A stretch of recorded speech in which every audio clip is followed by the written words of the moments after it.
something to believe in. If you're looking for a light to guide you home, just look inside. Your light shining brighter than you know. You should know I'm never gonna let you down. Always gonna build you up when you're feeling lost. Pretty good. All right, good evening, everybody. We're going to go ahead and get started. Welcome to another summer conversation, and I'm going to introduce our guest here in just a moment, but great to see you. If you are on the live stream at home, welcome. Glad you're here. 2 weeks ago, we had Alberto Gonzalez with us. Tonight, we have Daniel Diermeier. I'm going to introduce him in just a second. So let's say a short prayer to begin. Loving God, thank you for this night. Thank you for Chancellor Diermeier for his leadership at Vanderbilt and our community, his scholarship, his vision, and for everything that he's brought to Nashville. Be with us tonight as we talk about a couple different topics and as we continue to enjoy the summer months. In Christ's name, amen. So I could go on with a long intro, but I do want to share with you a little bit about Daniel Diermeier. He's an internationally renowned political scientist and a management scholar. He is the 9th chancellor of Vanderbilt University. He actually started right during the pandemic in 2020, so he got to deal with that right out of the gate. A visionary leader, internationally renowned political scientist. Diermeier stepped into his role July of 2020 and immediately committed to safely and successfully bringing students back to campus during the COVID-19 pandemic. Vanderbilt was one of a very small number of the nation's best universities to do that, meaning get students back in person. In the years since, Chancellor Diermeier has led an ambitious program of expansion and improvement in the spirit of Vanderbilt's motto, which is Dare to Grow. Under his leadership, the university has risen in stature, topped the $1 billion mark in research expenditures, successfully launched a $300 million fundraising campaign for Vanderbilt athletics that is well underway if you've been down there, and reaffirmed its long-standing commitment to free expression and civil discourse. Diermeier has driven efforts to become a destination for leading faculty and the most promising students to create a culture of radical collaboration and personal growth for Vanderbilt's faculty, students, and staff, and also to expand Vanderbilt's global presence. In 2022, Vanderbilt launched the Discovery Vanderbilt Initiative, a multi-million-dollar investment to catalyze and expand the university's capacity for innovation and discovery across disciplines. Chancellor Diermeier has worked to increase Vanderbilt's innovation partnership with corporations and the U.S. military, as well as collaboration with Nashville and other communities of Middle Tennessee. He drove development of the Vanderbilt Project on Unity and American Democracy, something that I've been involved with, and the annual Vanderbilt Summit on Modern Conflict and Emerging Threats. Under his leadership, Vanderbilt was selected as the host of the Clinton Global Initiative University in early 2023 and launched a year-long celebration of the university's sesquicentennial. There's so much that we could say about him, his scholarship, the books he's published. He's a first-generation college graduate. He earned a PhD in political science from the University of Rochester. He also holds a master's degree in political science from the University of Rochester and the University of Munich, and a master's degree in philosophy from the University of Southern California. He came to Vanderbilt from University of Chicago, where he was the provost. But would y'all join me and let's welcome Chancellor Diermeier to Woodmont tonight. Thank you for being here. Thank you for doing this. I know that this man keeps a very busy schedule. He's off to New York after this and then off to Europe after that. So he's got a lot of things that are about to happen. But I'd love for you just to tell us a little bit more about your background in higher education, what got you into higher education, and then we'll talk about kind of what brought you to Vanderbilt and to Nashville. Well, first of all, thank you very much for having me. It's my first time in this building. It's a beautiful building. Really, congratulations, wonderful community. So looking forward to the discussion. A little bit more on my background. So I was born in Berlin, in the divided city.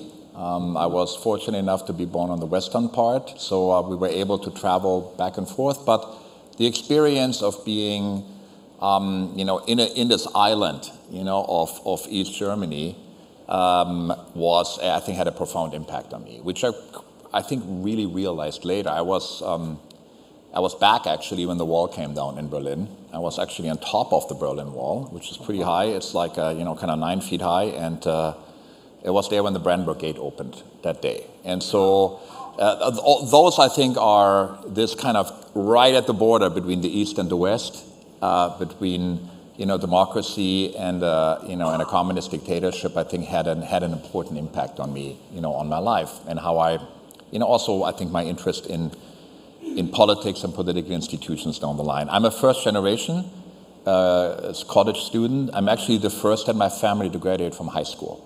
Oh, wow. And there's literally nobody, not my mom, not my dad, no grandparent. My sister is a beautician. She has a little studio, and we just talked today on the phone. So there was no pathway into higher education at all.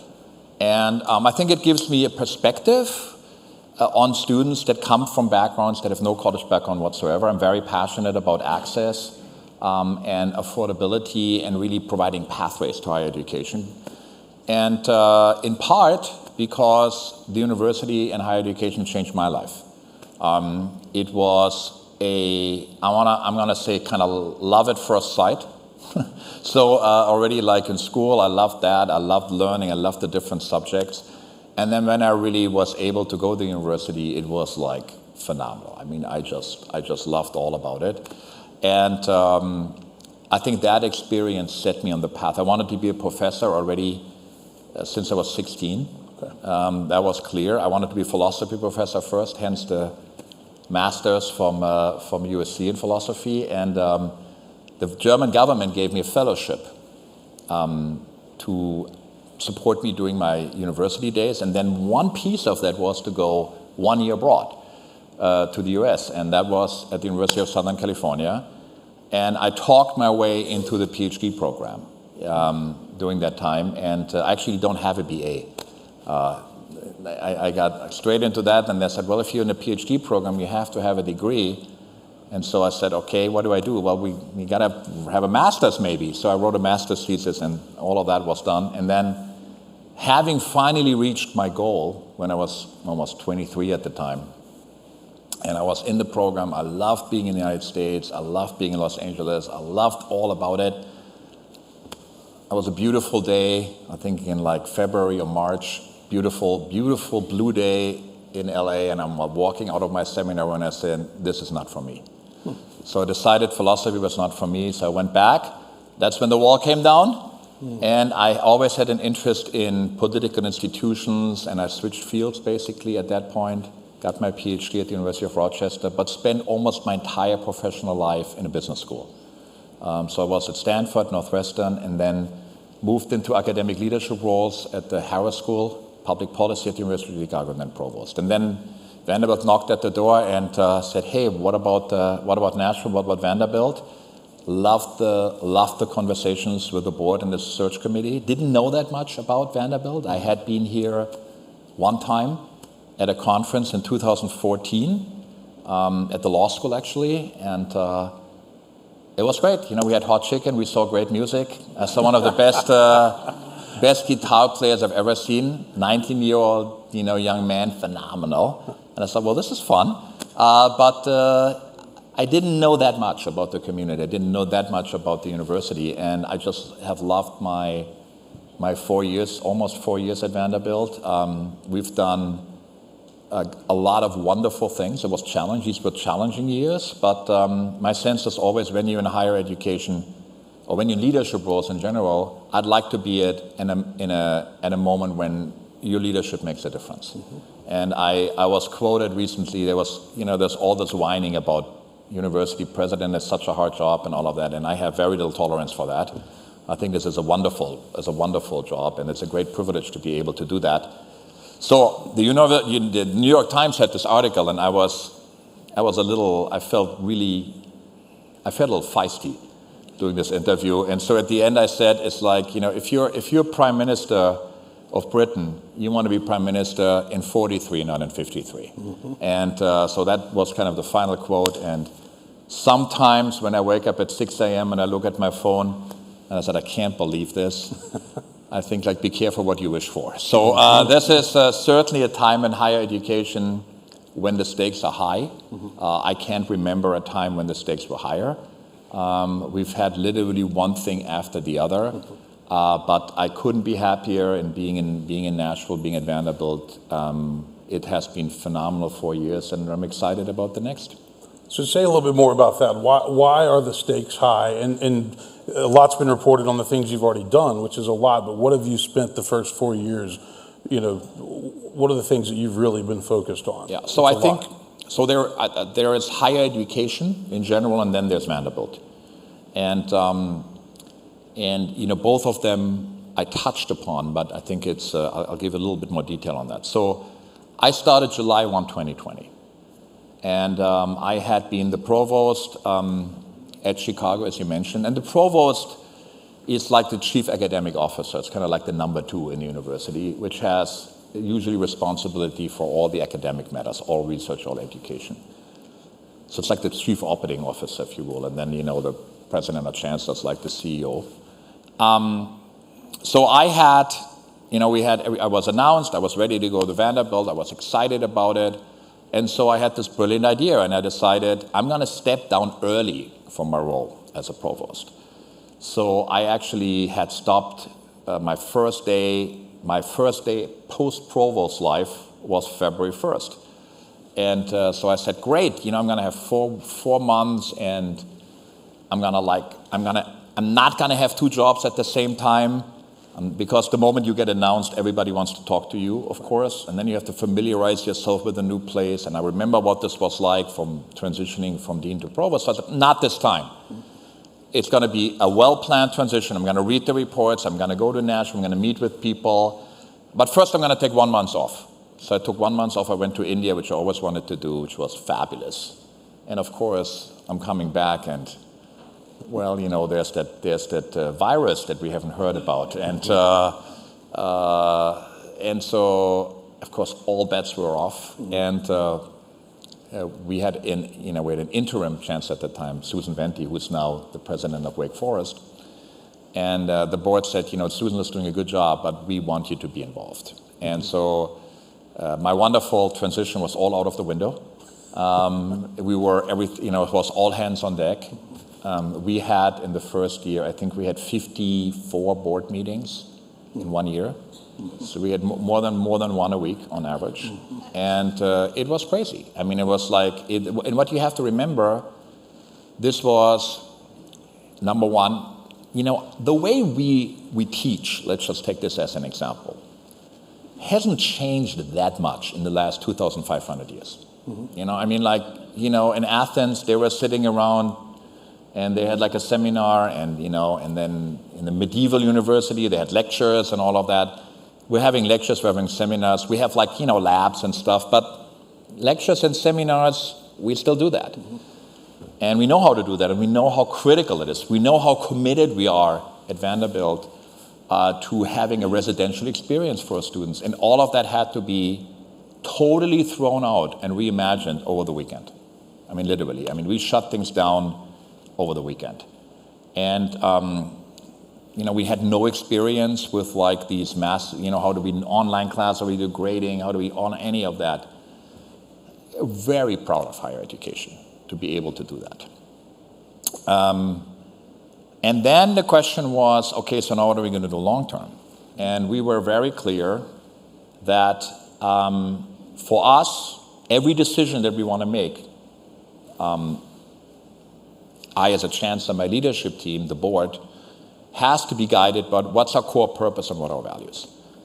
And we very, very strongly believe at Vanderbilt that number one, that our role is to help every member of our community, faculty, staff, students, realize their full potential. And that means academically, but also as a person.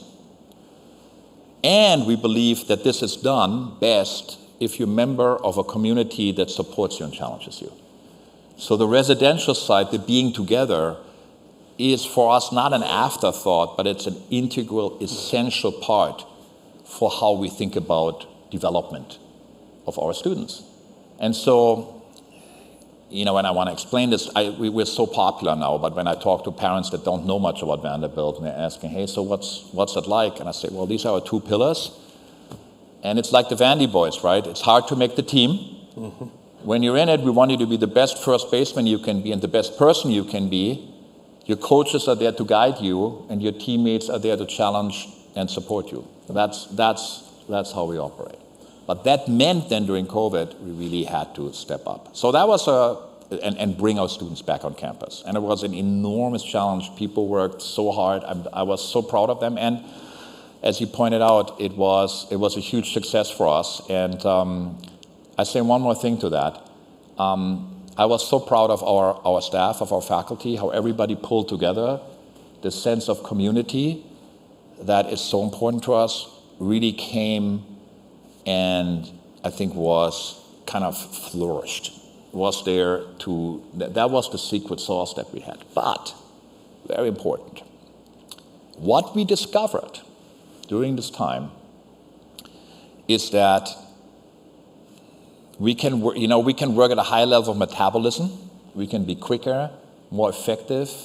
We can be more risk-taking, if you will. We can pivot. And we also learned that we can do things our own way. So one thing that, there was many wonderful things about Vanderbilt, but one thing that was we were a little too much concerned about what the Ivies were doing. Okay, so we're looking over our shoulders. This whole Harvard of the South business absolutely drives me crazy, and I said it at Reunion a couple of years ago. We're done with that. And but the way this manifested itself is that faculty would say in a meeting, well, but Yale is doing that. And my view was, well, that's a data point. That's not an argument. We're gonna pay attention to what others are doing, but we will do things our own way. And so the experience to be able to do things our own way, with courage, with conviction, that may be different to what anybody else, the way everybody else said, and win, was really powerful. And I think that has guided us now, all the challenges that we have right now and how we think about Vanderbilt for the future. That was an important experience for us. Then the question was, how do you carry it forward so that you make the decisions true to yourself and with confidence? So let's talk about just higher education in America today. Today, and obviously that was also a hard time for churches. By the way, we had to navigate that as well. But it's like it makes you stronger. What are the things that are on your mind as a chancellor of one of the leading universities in the country that maybe you think need to be on the minds of more chancellors, more presidents? As you look at higher ed today, what are the challenges that you see? What are the things that you're paying attention to? Great question. So I think higher education has never been, at least in my lifetime, has never been more attacked than what we have right now. And we're getting it from the left and we're getting it from the right. From the left, universities like Vanderbilt, highly selective elite universities, particularly private universities, the charge there is that we're inequality factories, is that we are perpetuating economic and social inequality. That's the charge from the left. The charge from the right is that we're woke factories, so that we are, we're politically biased, and that we are, there's a kind of intellectual monoculture on campus. That is really challenging. So we're like, depending on what time of the year, you have one or the other. We had a lot of focus on the whole inequality issue and social mobility in the last summer, and then of course October 7th happened, and we'll come back to that in a minute. My sense is that the charge that we are perpetuating inequality is really overblown and not very accurate once you look into it. So, for example, at Vanderbilt, we have our commitment is that every student for whom Vanderbilt is the right fit should be able to attend the university irrespective of their financial background. And we're working very hard to make sure that this message gets out to the country, and that students that may not think about a Vanderbilt education are considering it. Whenever you have access questions, there's one is the financial part, and then the second part is also, there are students that don't even know that if they were to go to Vanderbilt, their financial needs are met, or they can't imagine themselves there. So these questions, these kind of non-financial barriers. And we spend $270 million in financial aid every year for our undergraduates alone. We are what's called need blind, meaning fundamentally you pay as much as you can afford. And if you're a family that makes less than $150,000, going to Vanderbilt is free. It's a huge commitment. We have a financial aid program that is top 3 in the country. We're very proud of that. But we also know that and by the way, that means that our students can graduate debt-free. So every Vanderbilt student, our financial aid is structured. Nobody has to take out a loan or anything like that. It's structured that every Vanderbilt student can graduate from Vanderbilt debt-free. So we're only a handful of universities that have made that commitment. Let's say $150,000 or less, then it's no tuition. No tuition. Okay, and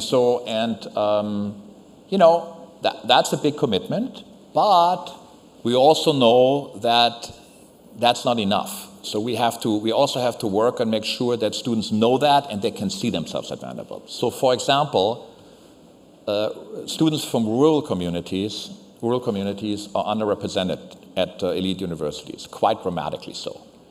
And that has different reasons. Sometimes, they go to schools that are small. So when we look at things like AP or advanced classes, they may not have that opportunity, or extracurricular activities are limited. So we are now, together with the University of Chicago, we are co-leaders in a program called STARS, S-T-A-R-S, that specifically is trying to make it easier for rural students to go to elite universities. That's a big commitment. So that's just an example of that. So I think that when you look at that, we work so hard to make it easier for students from all backgrounds to attend the university, literally every day. So I think that's overblown. Second one, on what's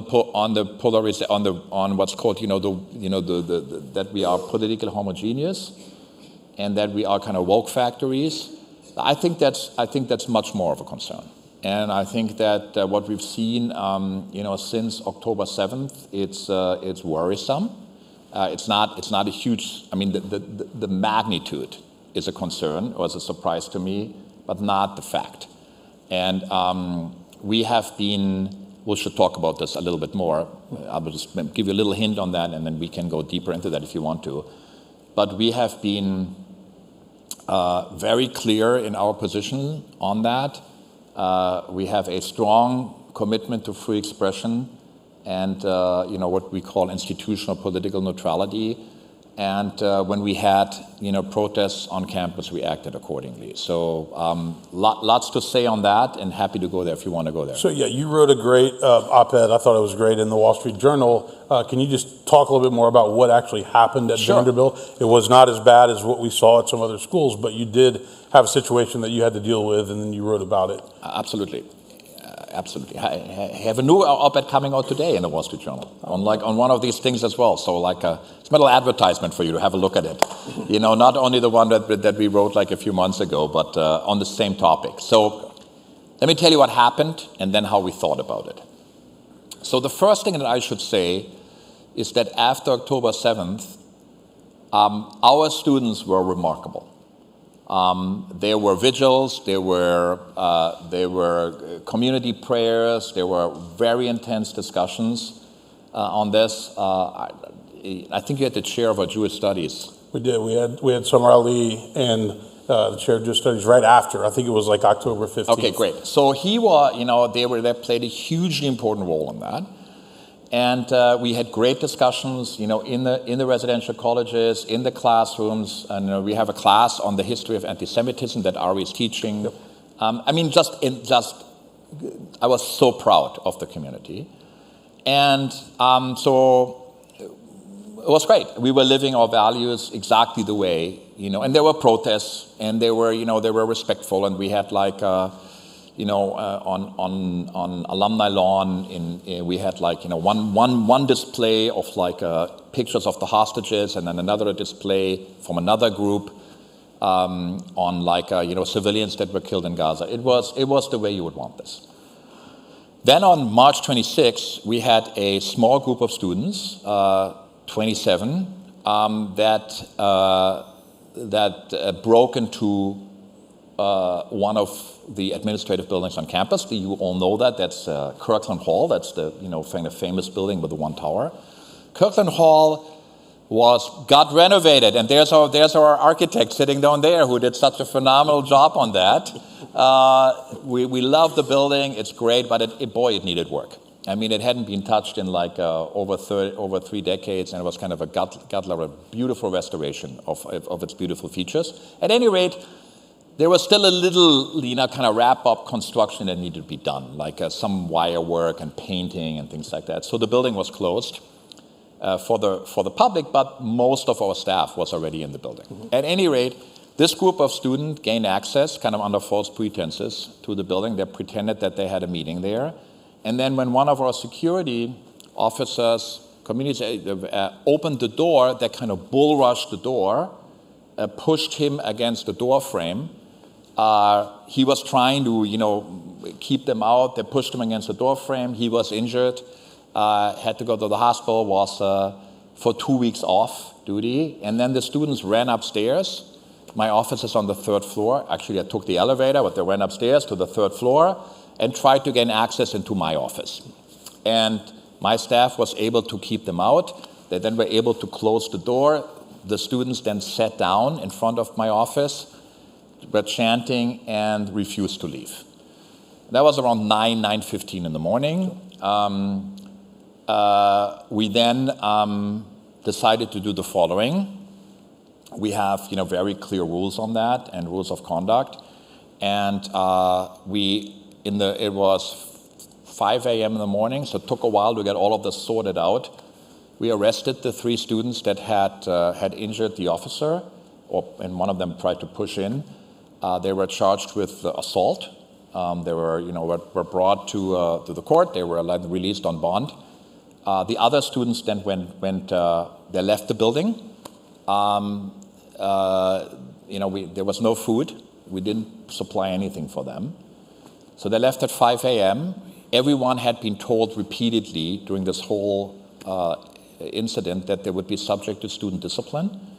So everybody was in what we call interim suspension, which means they can't participate in campus life. Then there was a disciplinary process, which is a regular disciplinary process that we always use whenever there are questions of student misconduct. That was done, and then that took about 2 weeks, and then we had a couple of students expelled. We had suspensions, and we had probation. And probation is not just a slap of the wrist for us. That's a pretty serious thing. So while you're on probation, there's certain things you can't engage in, leadership roles and so forth. So that's what we did. It was, I think, we were the first university that had expelled any students or suspended any. John had a the op-ed editor of the Wall Street Journal then called and said, do you want to write a piece on that? Which I did. That was very well received. Our community, our parents, our alums, most of the faculty, most of the students were very supportive. And we were very clear about what the reasons were and what the values were. And our values are commitment to free speech. So we call it open forum, so that the various different voices on campus can be heard, and that there is freedom for faculty and students to explore even challenging issues. Second, which we call principled or institutional neutrality, meaning that the university will not take positions on political contested issues. That we are forum, we're not the judge, the arbiter on particular policy and political issues. That's what op-ed that I was advertising. That talks about that, and I comment a little bit on the Harvard decision there as well to move in that direction. And then the third one, which I know we talked about, civil discourse. Mm-hmm. So we have a commitment to civil discourse, meaning that we want to always remember that we're members of one community, treat each other with respect, use arguments and reasons, fact-based arguments.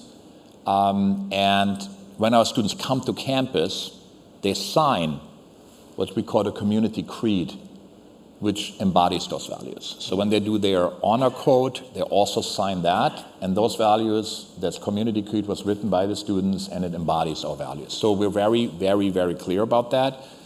This is part of how we talk about the university. It goes back, by the way, to Alexander Hurt, fifth chancellor, who was very influential and who was very clear about his commitment to open forum and institutional neutrality. So this is something that is really part of the fabric of Vanderbilt, but in this contested times, it's important that we are clear about that and we articulate it, and we can, and then we live by those principles. That's the most important thing. It's like, I think we can't just have only slogans, right, but these principles need to guide our day-to-day actions. So you had a situation and you dealt with it, and if you didn't read the Wall Street Journal article, I thought it was well done. What were your thoughts as you looked a little further up east and saw some of the things happening in New York? Columbia was probably the worst of them, but things clearly got way out of control at some of the Ivy Leagues and some other schools. I'm just curious. Well, it was east, north, and west. Right, and even I mean, you look at like Emory had a pretty serious had situation there. I mean, it was almost all over the country, right. And I mean, here's my sense. My sense is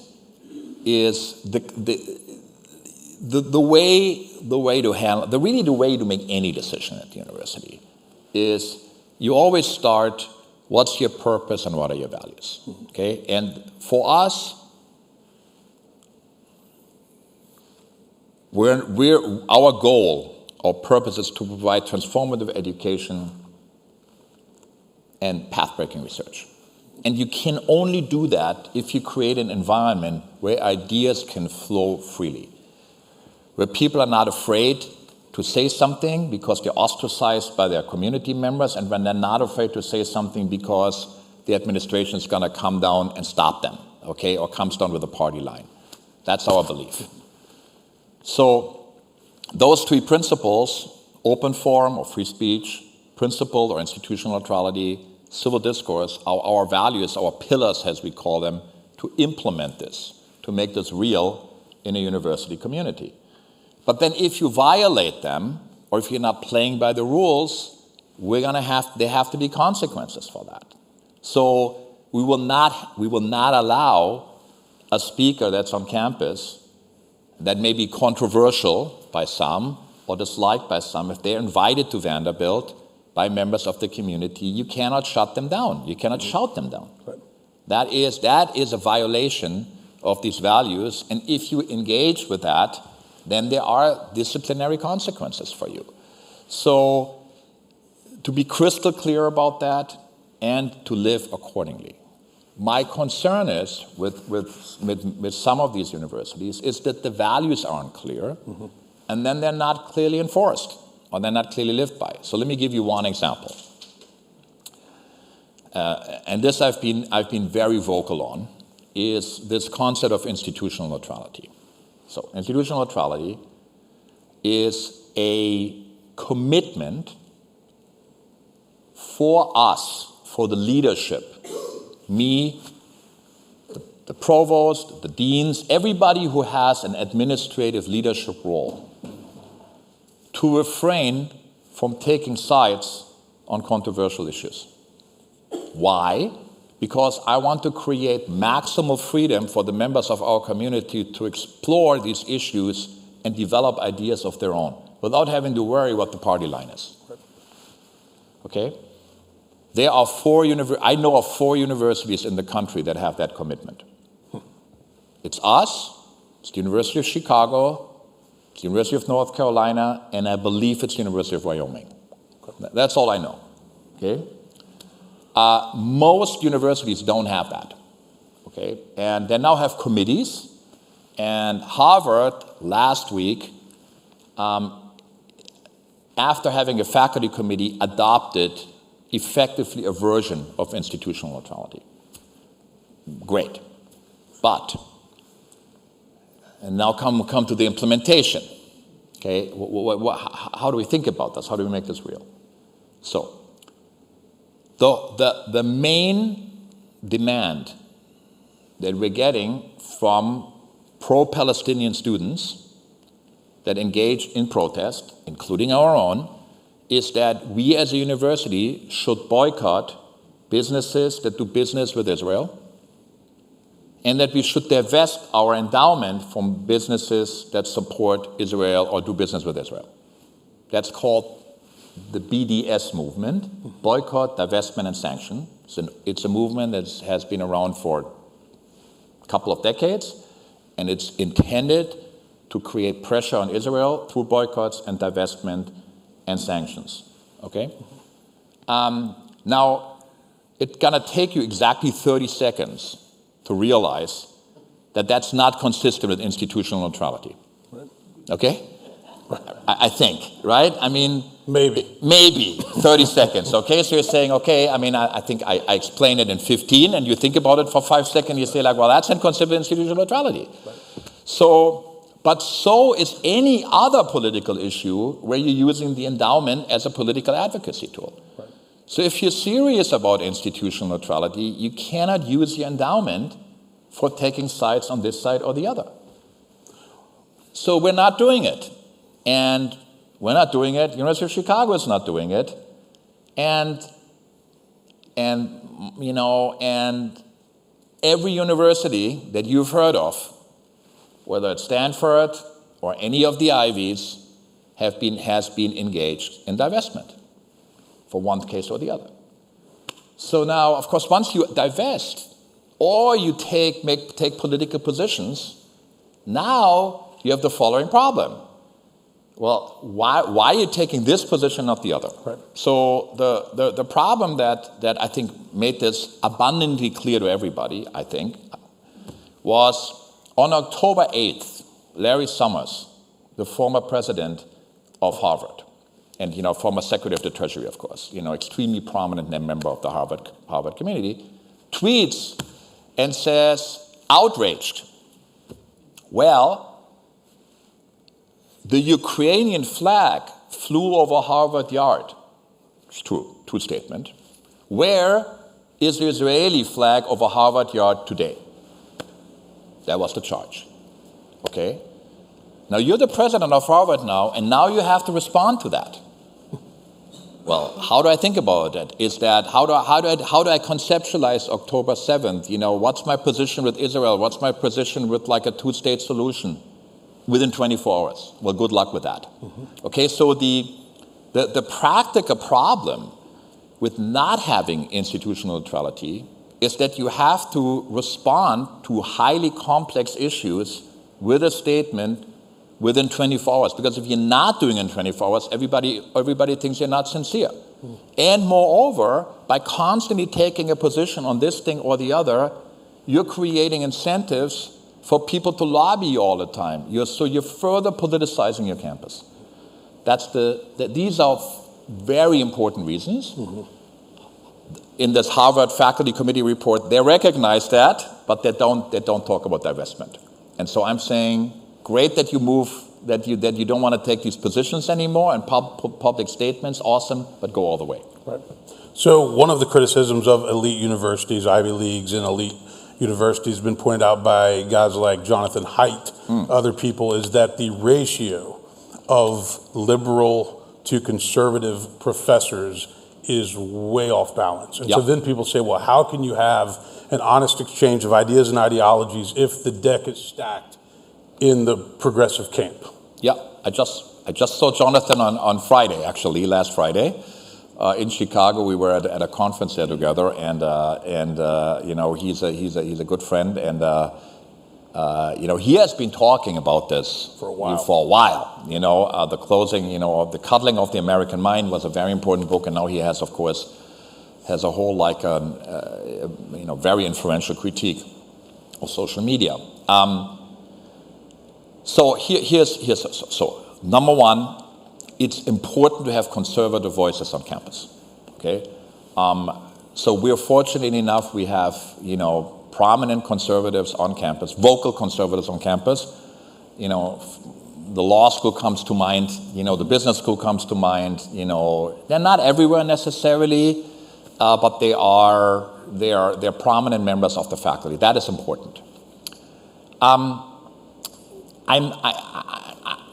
think the sense of balance is a little, I think that's a little overplayed.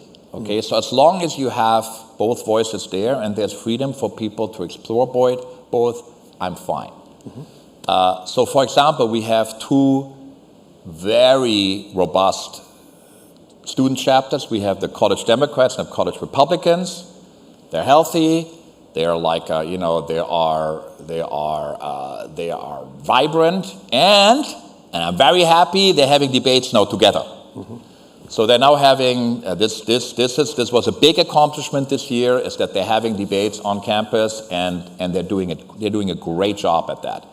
So I'm worried about monocultures. Okay, that's what you got to avoid. You got to avoid the intellectual monoculture. You have to have an environment where these ideas can be discussed and can be discussed authentically. So I agree with the concern that, if it's a monoculture, you have if you don't have enough conservative voices on campus, I think that's a concern. I think the 50-50 thing, that's a fantasy. And frankly, we don't want to screen people, for their ideology along those lines. We don't want to do that. I think that would be problematic in a whole variety of different ways. But you got to look at the reality on the ground. That's the most important question to me. So, for example, you had a lot of concern on anti-Semitism on campus over the last month, and I mean really serious concerns, and with a lot of reason. So we have great relationships with Hillel and Chabad, and I was actually on Monday. I was at the Jewish Federation. We had a similar event like that there, but that's great. But we had first night of Passover, we had on Alumni Lawn, for those of you that are Vanderbilt grads, you know it well, we had 800 members of our community celebrate Passover, first night of Passover. That's reality on the ground. The same week when we had the occupation of Kirkland Hall, we had 2 days later, we had the Israeli ambassador on campus, and we had the former prime minister of the Palestinian Authority on campus, in a big class with 100 students. Great discussion, lots of good questions. Almost an educational experience of a lifetime in this moment. That's healthy. So you wanna see that, and then as long as you have enough conservative voices on campus, I think we're gonna be okay. I want to ask you a question about DEI, yes. Which is diversity, equity, and inclusion. The fact that there was a Vandy alum, member of this church, said, ask him a question about DEI. How do you approach issues of DEI in terms of staffing, in terms of resources? What is enough? What is too much? How do you think through that? Softball questions are over now, I think, right? You told me. I told him. I walked in and I said, "You can ask me anything." And no, it's a great question. It's an important question. So what you have there is, it's not for the first time. We have now, these concepts, EDI or DDI, however you want to call it, they're becoming politicized now. They're becoming, they're polarizing to people. Are you pro or are you against? Right. And I think it's whenever you have that, it's a good idea to go back to first principles and ask yourself, how does this connect with your purpose, and then how do you implement that? So, the way we think about this is as follows: we want to make sure that we provide access to, as I said before, to every student for whom Vanderbilt is a great fit. Okay, and we do that actively. I mean, we want to make sure that we have that students from rural community or from inner city communities or from the west, the east, the north, the south, whatever it is, that they look at Vanderbilt as their destination of choice. So that's number one. And the more perspectives we have, the more backgrounds we have, the more experiences, the more point of views we have, the richer the experience. Then, critical, second piece, for the students that come there, we want them to thrive. And community is an important part of that. So for that means is that they need to feel a sense that they belong to the entire community. Now, you know this, I know this, is that every member of our community, from time to time, will have some challenges and need some support. Okay, so I was a first-generation student, so I was a first-generation and an international student. Okay, so if you're a first-gen student, the problem is you're going to university, you have nobody to talk to that knows anything. Okay, no uncle, no mom, no dad that can tell you how to navigate college. How to navigate this, right. you know, and you know how to think about this, and how to get an internship, and should I double major, and no idea. So we need to provide support for these students, particularly during the first year, or they will just drop out. And it's a tragedy because they have so much potential, but that little knowledge about how to navigate this complicated world, which is totally foreign to them, they don't have. Okay, you know, this is like a little, you know, an example. It just shows up, but you know, it's not anything that you know, I can provide this to my kids. But we have students from backgrounds that, you know, when they get an internship opportunity, they don't own a coat. Okay, so they don't feel that they can dress professionally. You know, and that can be the difference whether you're going to get the investment banking internship or not. So things like that, right. Those are real. That's a real thing. Right. Or right. you come from Korea. You never been in the United States. You know, I'd never been to an English-speaking country before. I stopped off, you know, LAX airport. You know, I had a rental car. I immediately got lost on the freeway. Okay, that was like experience number one. Immediately, you gotta be kidding. 6 lanes, that's crazy. And so immediately got lost. And so what we do is like our international students, we have a buddy system where we team them up with an existing student that picks them up at the airport already. Because already that's a problem. Because you just don't know, you know, how this works. And then they take them shopping. It's like, don't be overwhelmed. I know there are 30 different cereals, but it's gonna be okay. You know, so the culture and how does baseball work, you know, stuff like that. Right. You just, everybody needs that. So this to me is, I hope, I mean, for us, this is totally common sense. And that is the type of environment we want to provide for students. When things get problematic is when these things that are, where most people would agree, common sense get hijacked by a political agenda. Then you have a problem. And I think that's what we're seeing in some cases. And, you know, we're very, very conscious about that doesn't happen at Vanderbilt. Because if that happens, and if these concerns that are so important become then politicized, and we're like, you know, it's just another version of the culture wars, we've lost the script. Let me ask you a couple more things, and then I'm going to save time for Jay to come around and do some questions tonight, because I know you guys have some questions. This is a presidential election year. It is going to be a wild ride. It already has been. Our nation's very polarized. I'm interested, because of your background in political science. One of the things that we talk about here at our church is we're a purple church. We have Republicans, we have Democrats. We try to have civil discussion. Seems like our culture has gotten to a place where people can't even talk about these issues. They can't talk about it. It's dividing friendships. It's dividing families.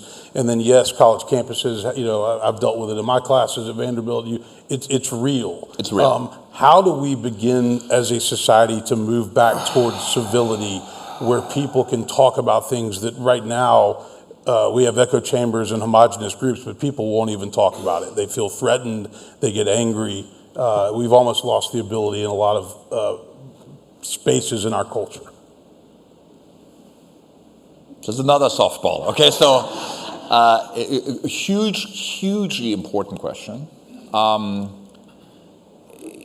So I'm going to make one comment just on kind of the data, you know, what's going on. I think we have this belief that polarization is like it's like a natural law. It's like gravity or something. You know, we just kind of have to deal with it. And now how do we deal with it?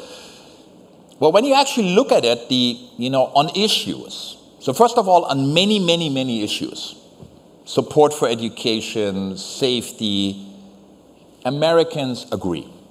A vast majority on issues. There are a few where they don't agree. Abortion, immigration, what people call wedge issues in political science. But on those issues, we have, on most of these issues, with a few exceptions, we have not drifted apart that much over the last 10, 15 years. So attitudes on abortion, for example, are pretty stable. Pretty stable. Little drift now more on the partisan side, have become a little bit more polarized, but have been pretty stable. What has changed dramatically is what political scientists call affective, like affect polarization, which is not on issues, but it's like, do I like the other side? That has cratered. So people now have very bad beliefs on, if you're Democrat and Republicans, we don't trust them, we think they're stupid, they think they're uninformed. It's massive. I mean, it's like the numbers are shocking. And people are now, this happened about a couple of years ago. We know this from survey data, is that people are now more worried, considerably more worried, if their kid marries somebody from the other political persuasion than if they marry somebody from a different race. Never happened before, since we have data. So, and I think that's what we're picking up. It's not so much that we disagree more, but that we're more disagreeable.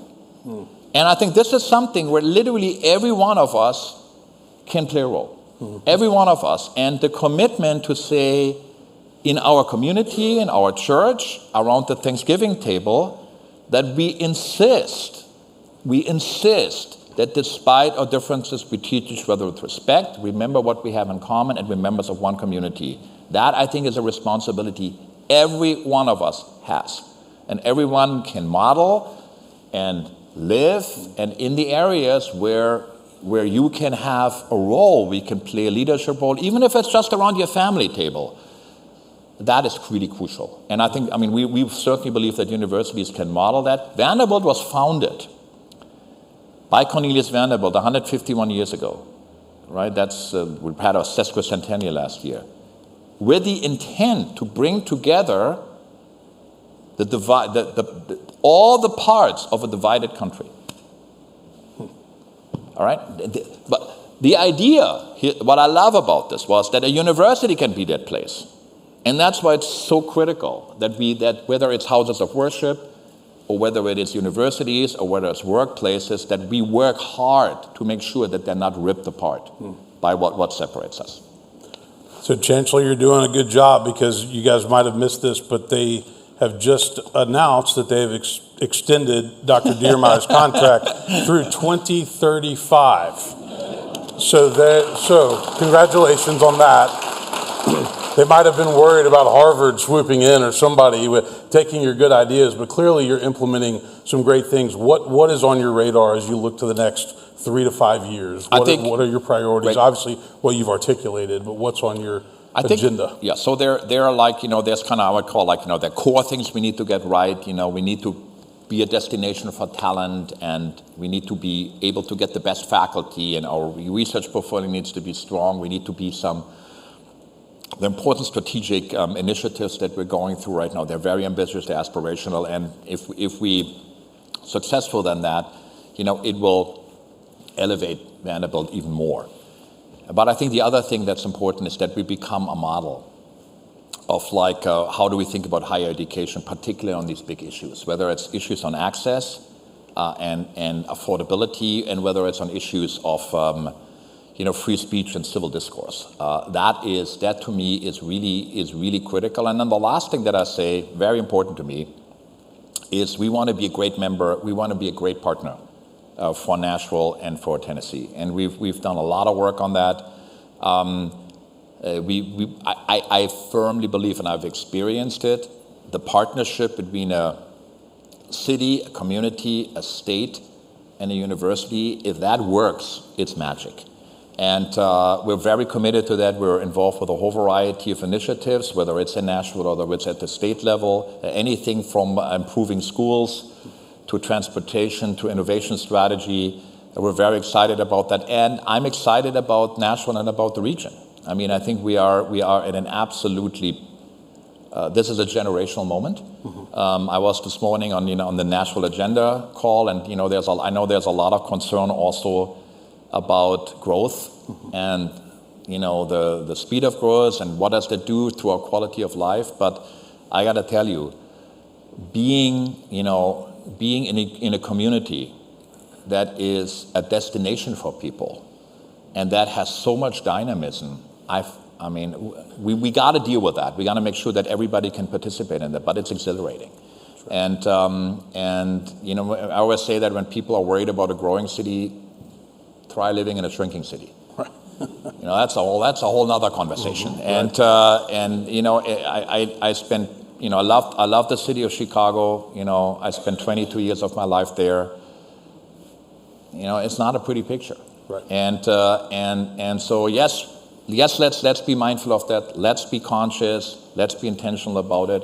But let's not forget what's happening and how dynamic and invigorating this city and its community is, and let's make sure we take full advantage of this generational moment. Well, one of the criticisms that I heard before you came to Vanderbilt was that Vanderbilt forgot Nashville. And and since you've come, I've heard many, many compliments that you have re-engaged Nashville and that's been a priority. And obviously Nashville is on fire. It's on fire. And then people are coming here every day.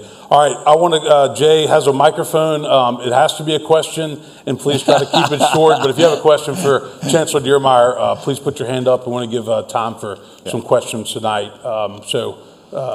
Well, now we have the mandatory 10 seconds where everybody looks at their shoes, and then the first question happens. That's right. There we go. Hi, my name is Rich, and I appreciate you being here, Chancellor. I work at Vanderbilt as one of the chaplains, and I work primarily with international students. So I have done that for 23 years at Vanderbilt, and just love the fact that we are actually helping a lot of international students all the time as campus ministries, taking 20 students, probably 30 students hiking next week, we're going to watch the NBA game tonight with a faculty member who used to be an international student from China. 40 students boating in a few weeks. So we're there. My question is, and Vanderbilt's done, I love everything we've talked about tonight with free speech, principled pluralism, neutrality. You're probably aware of the position that happened about 10, 11 years ago and the policy discrimination event. And I'm just curious your thoughts on that.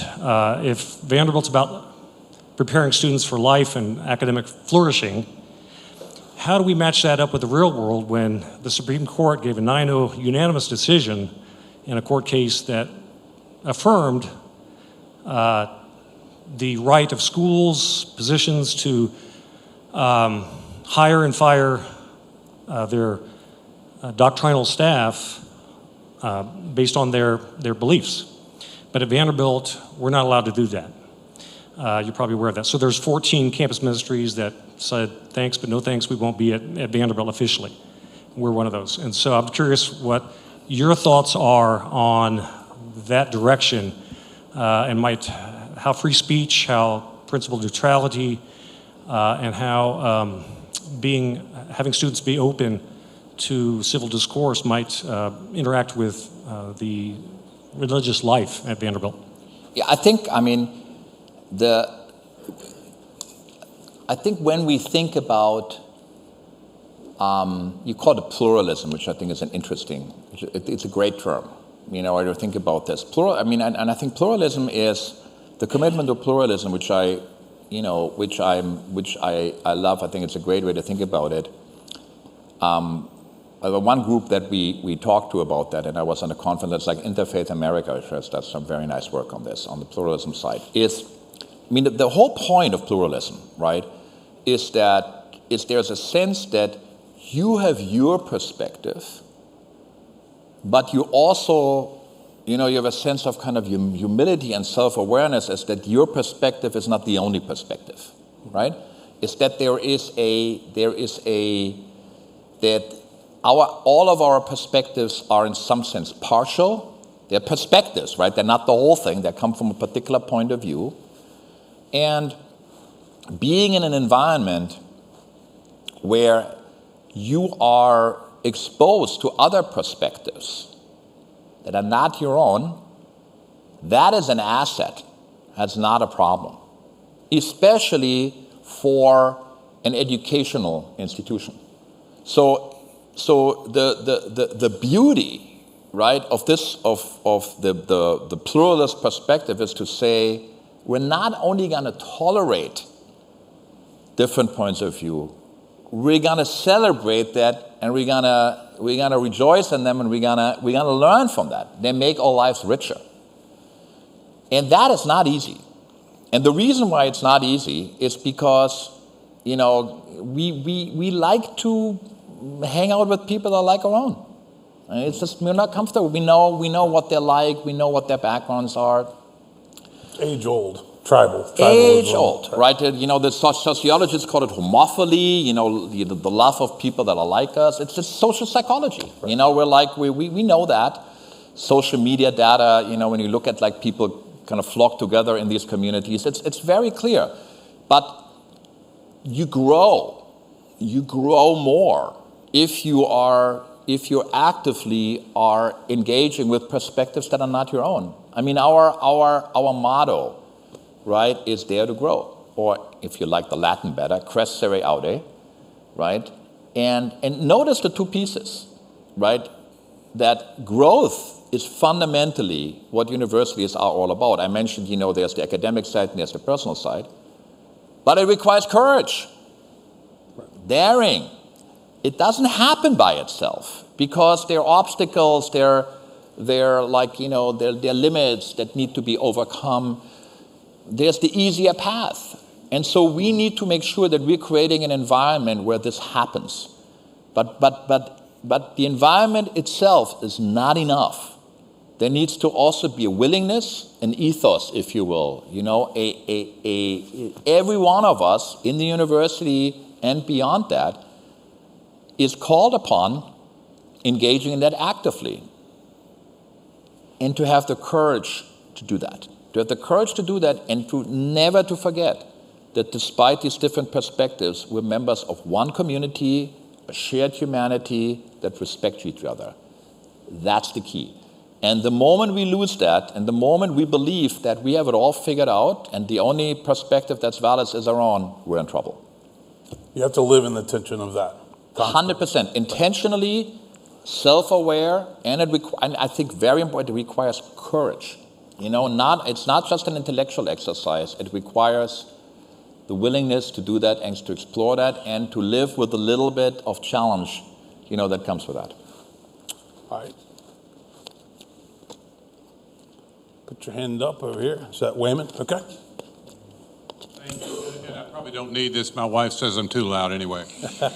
First of all, Chancellor, I want to just say thank you for changing the direction of Vanderbilt. As Clay said, I think many of us, many alums, very interested people have had issues for quite a while, and you have been a breath of fresh air in a different direction. And I think Vanderbilt, along with a lot of other schools, have been tailgating the Ivies. And I have a serious question, because when you tailgate someone that's going over a cliff, it's probably a bad decision. Have you gotten any blowback? Any people saying, from maybe the Ivies, saying, "What are you doing?" Okay, so a couple of comments on that. I think that there's a natural evolution when you are when you're going through the life of an institution. We're over 150 years old now, and I think you got to know where you are and what's your level of maturity as an institution. So of course we were originally intended to be the great university of the South. That's what we were originally. And we accomplished that goal pretty quickly. And we were very successful in that. And then about 20, 25 years ago, the board and the chancellor at the time decided we want to be a national university. Okay? And that was not without controversy. And one can argue whether people disagreed at the time. I think it was a brilliant idea. I think the way science and academia had become a national market, if you will, made that a necessity, and Vanderbilt really thrived in that environment. So that's kind of chapter 2, you're going in that. Now, it's natural that when you say, okay, we want to be a national university, you're looking for role models. And it's just natural. You're just saying, okay, so, hey, best practices, if you will, right? What people in business would probably call it that. Right. And you're like, and you do that, and you're like, and then, I think it was a natural development, but we didn't need that anymore. I think when I arrived on campus, my sense was we don't need that. We can proudly be ourselves. We don't need to look over our shoulder what our friends in the Ivy are doing. And I think in a little bit, it's always dangerous or risky to bring in somebody from the outside. Outside, good Lord. I mean, I had no Vanderbilt connection other than my one weekend, in Vanderbilt. Remember the hot chicken and the guitar player, okay, at the law school? And people, okay, so good Lord, there's this, German guy from the place where fun goes to die. Okay, University of Chicago. What are you thinking? Okay, so this is like, what a crazy idea. And, if not many people know this, but the University of Chicago was an athletic powerhouse, in the 20s and 30s. The first Heisman winner was the University of Chicago undergraduate. And then President Hudson killed athletics and Greek life at the same time. Okay, welcome. Okay, so University of Chicago, here we go. So, but I think what was useful was, number one, what the University of Chicago does so well, it has a strong sense of itself, has a strong sense of its own identity, and has pride in that, and self-confidence, maybe sometimes a little bit too much, okay? But there is never a question. It's just like people would be, you would be laughed out of the room if somebody said, well, we can't do that because Harvard is doing that. People say, well, Harvard is doing that. That's a reason not to do it. That's self-confidence. That's a clear identity. Now, the University of Chicago identity is very different from the Vanderbilt identity. University of Chicago identity is like everything is hand-to-hand combat. Okay, everything's contested. So it's like kind of like Chicago in general, right? Like Chicago, no. It's a perfect expression of its city. It's kind of broad shoulders and smash mouth football. It's like that's life as a professor at Chicago. And I always say on everything.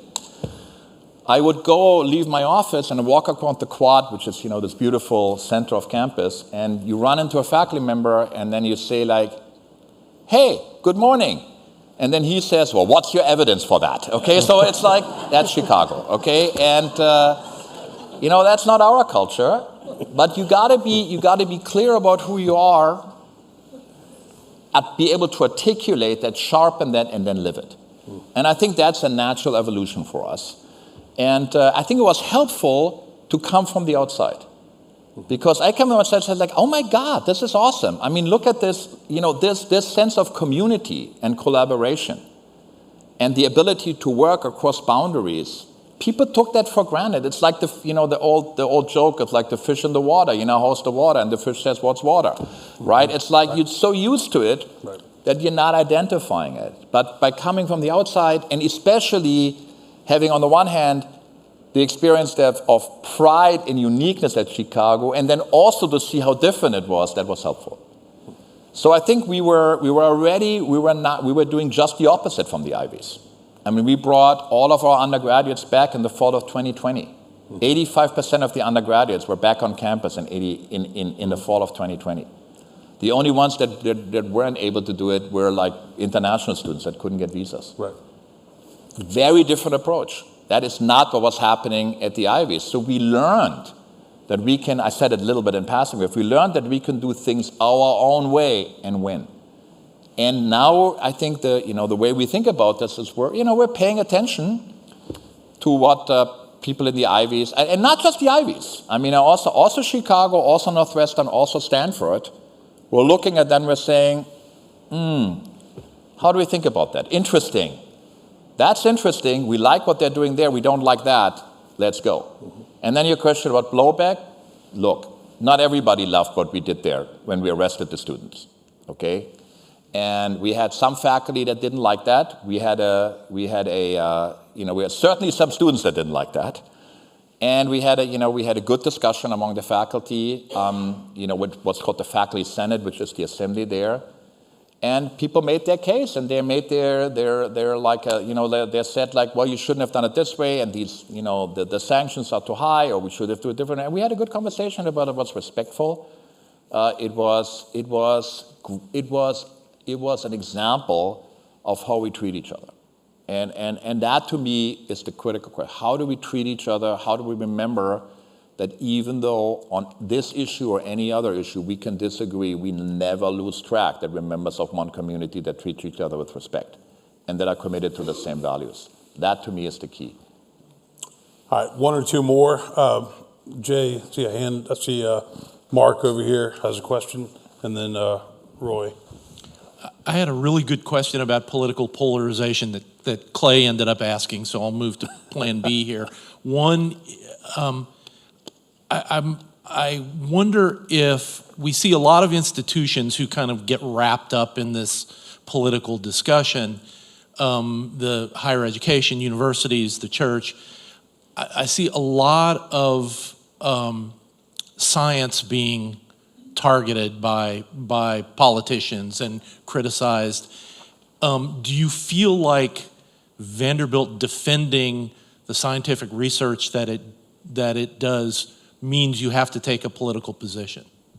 I don't think you, so good question. Here's how I would think about it. We are there to provide a platform and an environment for our faculty, I'm going to use faculty as an example here, to pursue their own research. Once they do their own research, it's their research, it's not mine. So if I have a faculty member that let's take abortion as an example, the Supreme Court decision, okay, the Dobbs decision. I have faculty members on my faculty that believe that Roe versus Wade was incorrectly decided on the, by looking at the jurisdictional question, the constitutional law question, still believe that, abortion should be, if you quote, former President Clinton, rare, legal and safe, but that it shouldn't be the Supreme Court that's deciding that, but either Congress or the state government. That's one position. Other people will say, oh my God, this is terrible, and the Dobbs decision destroyed or took away a woman's right to choose. And then there are yet others that may come from a philosophical or ethical point of view, or religious point of view, that think that abortion should be restricted much more. That's their position. I'm not gonna defend that professor or this professor or that professor's position, but I will defend their right to have that position. Okay, so not my job to take sides. My job is to provide a platform and an environment where our faculty can explore these roles, debate them with each other, in a sense of civility, argue for them, publish them. And that's our role, I think. And I'm like on those issues, on like what's the purpose of the university, what are our values, how should we do this? I'm going to be as vocal as anybody. But my job is not to be an arbiter to say like you're right and you're wrong. That's not my job. Were you thinking, I'm just to think out loud, Mark, were you thinking more about like the climate conversation as well? I'm thinking of an example where there are scientists that say there is evidence that climate change is happening. There are political positions that say, no, the climate's always been changing. And are you basically saying, should an institution that is committed to science and research sometimes have to get behind the scientists? Is that where? Well, and I think about there are prominent Vanderbilt physicians who lent really important voices in dealing with the pandemic. Yeah. And came under all kinds of criticism for how we should reduce exposure and save absolutely. lives. Yeah. And there it becomes very practical, right? But I think it was so important that during COVID, whether it's on the science, whether it's on policy measures, that we have an environment where these things can be debated. And I got to tell you, I don't think this was our proudest moment. I mean, not Vanderbilt, but like as a society, I think having even more discussion about that and even more debate on that would have been better. All right, Roy, I'll give you the last one. That's my father, by the way. He works with me here, but and he's a proud Vanderbilt alum. So proud Vanderbilt, that father, and the last word. I think that's pretty impressive. Well, you brought it up, so I'll press the issue. What about Greek life and athletics? And what do you say about those that think Vanderbilt shouldn't be in the SEC? Okay. Like father, like son. So, great question. So, Greek life is that's a part of student life, and we have I think it's what is it, like 28 to 30% of our students participate in Greek life. Yep. As long as Greek life is done in accordance with our values, it's great. It's another way for our students to grow and to spend time with each other on the types of things that they're excited about. I think it's the way this has been happening, in particular over the last few years, I think is productive, is healthy, and is working very well. Athletics. Okay, big question. Okay, so the first thing that I should say is that the way we've always thought about this is that it's part of a university, and it needs to be really focused on the student athlete side. So what that means for us is that we want to be a place where our students can be successful on the field of play and successful in life. And I think that throughout our history, we've delivered on that promise. The SEC is the preeminent conference in the country, with apologies to my friends in the Big Ten. Well, Chicago was in the Big Ten a long time ago, and I was at Northwestern too. So I got the Big Ten, but the SEC that's a different level. It's a different level of intensity and competitive and competition. It's the preeminent conference in the country. We're a founding member of the SEC. We play an important role in the SEC. Our job is to be competitive in the SEC.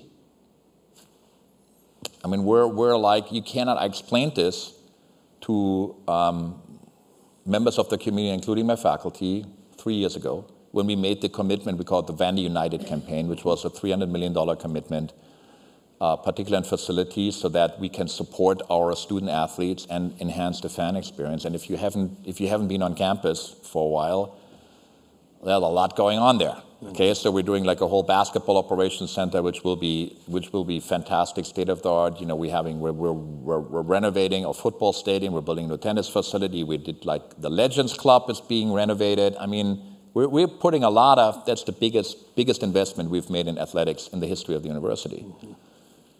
Now, why is that? We were not competitive at this point. I mean, I don't need to have the lazy river on campus, okay? But I need to have an environment where my students and student athletes can succeed. Just like when we build I cannot ask my biochemist to be world class if I'm not giving him a world class lab. Mm-hmm. So we were absolutely clear about that. Aligned with our values, but we had to make that investment. Now, when I explained this to the community, and I said, look, we're gonna invest $300 million in athletics, we're going to put the first 100 million in, and then we bet on our supporters, on our alums that care about athletics to step up and contribute the other 200 million. It was a bet at the time. It was hope. Turned out they did, and we're already passed through our $300 million fundraising goal, so we're very proud on that. That's great. But we didn't know that at the time. And so I said, look, we want to do athletics the right way, but if you are a university that has a reputation for excellence and world-class education of research, you can't be terrible in the one area where everybody pays attention. Right. Okay? That's Right. off-brand. That's Right. inconsistent with your reputation. Right. So we can't do that. We wouldn't tolerate this anywhere else. We wouldn't tolerate it in the law school or the business school or Blair. So we won't tolerate that either. And I think once you think about it that way, I think it makes sense. And so that's what we did. Now, the last thing I say on that, the world of athletics will never be the same of college athletics. Right. If you paid attention on that, NIL, transfer portal, we just settled the SEC and NCAA settled a big, kind of set of class action lawsuits. We are, assuming all of this, gets like I's dotted and T's crossed, it will be a different world. It will be a world with opportunity and with risk. But the world of college athletics is going to be totally different. Well, I think that's the question that people want to know is Vanderbilt has some incredible alumni. They do not have as many that would be committed to NIL. How can Vanderbilt compete in NIL? Questions like that. all of that nobody knows what this landscape is like next year. Nobody knows. So the last 2 years with NIL Wild West, that is not a good environment for us. Okay, where basically there's lawlessness and nobody's enforcing the rules. That is not a good environment for us. So with all the drama and all the heartache with like these lawsuits and everything, I think that having clearer rules and clearer frameworks is great for athletes. It's great for college athletics, and will be very, very good for Vanderbilt. But exactly how these things are going to settle down, we're actively at work at that. The SEC is really leading on that. Greg Sankey is doing a phenomenal job on that. We're participating very actively in these discussions. The SEC presidents and chancellors are participating in that. But I'm telling you, this is the biggest transformation in college athletics in its history. And we're right in the middle of it. So, remember my 43-53 Prime Minister example? That's another example of that. And we will work very hard to make sure that we land in a good spot. It's not something that we can decide on our own. We have to do this with our colleagues. But I'm excited about the possibilities. I tell you, I think that if we do this right, we will have a more sustainable model and a model where the things that were college athletics, despite all the wonderful things that it has, but where things were not going well, I think we have a chance to fix that. Chancellor Diermeier, thank you for tonight. You're welcome back here anytime. Let's give him a Thank you. round of applause for coming. Thank you very much, Greg. Thank you. Thank you, everybody. Have a good night. Thank you. I can hear it now, so I'll close my eyes and somehow try to keep myself